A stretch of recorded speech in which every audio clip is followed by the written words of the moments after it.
Hey guys, Scott here with Horse Racing. I got a big update today for the Preakness, and that's that the Derby winner Sovereignty is out of the Preakness. And what does that mean for the Triple Crown going forward? And here's a news article from the HRN staff and the Pimlico news release.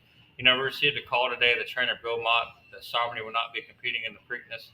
So that really sucks for the field. I think the Triple Crown, races do better when you got the Derby winner trying to compete for that Triple Crown. But here's the updated field now. You still got River Things from Todd Pletcher. Rodriguez, the backer horse that got scratched from the Derby, of course. American Promise. Journalism, is probably going to be the big horse now. Second, the Kentucky Derby was the actual favorite, the betting favorite in the race. So we'll see what remains of the field. As you can see, you no longer have Sandman on there. I think his connections, might be pointing for the Belmont. But we'll take a look at real quick where the winners, come from. Caesar Gray racing the Derby undercard.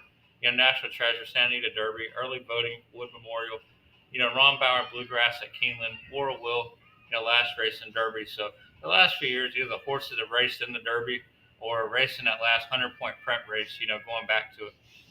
So if you're trying to look at maybe where a winner's coming from, do some early handicapping, that might be the way to go. And then that brings us Sovereign, winner of the Kentucky Derby. Would he have won the Triple Crown? It remains to be seen. I certainly thought he had a good chance to win the Preakness. I mean, he ran visually impressive in the Derby. I know Derby winners, the last few years, unless you're a Triple Crown winner, haven't exactly done well.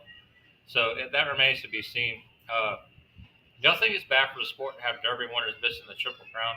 I kind of think it is, because once they scratched horse from the Preakness, it just kind of took the buzz. I mean, I was excited for it, and now it's just like it's just another race. I'm more looking forward to the Belmont now to see what Sovereignty can do coming back, and I don't know what they need to do to fix that going forward. Uh, I made a video last year proposing that they move the Triple Crown races a month apart.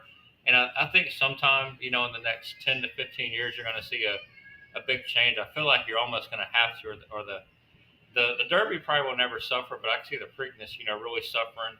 And the Belmont's kind of in that good spot, because they got the 5 week turnaround. But either Preakness is really going to have to up their purse or do something to incentivize these Derby winners of, going there, or they're just going to have to move the race back, like a month apart, or maybe go with 3 weeks.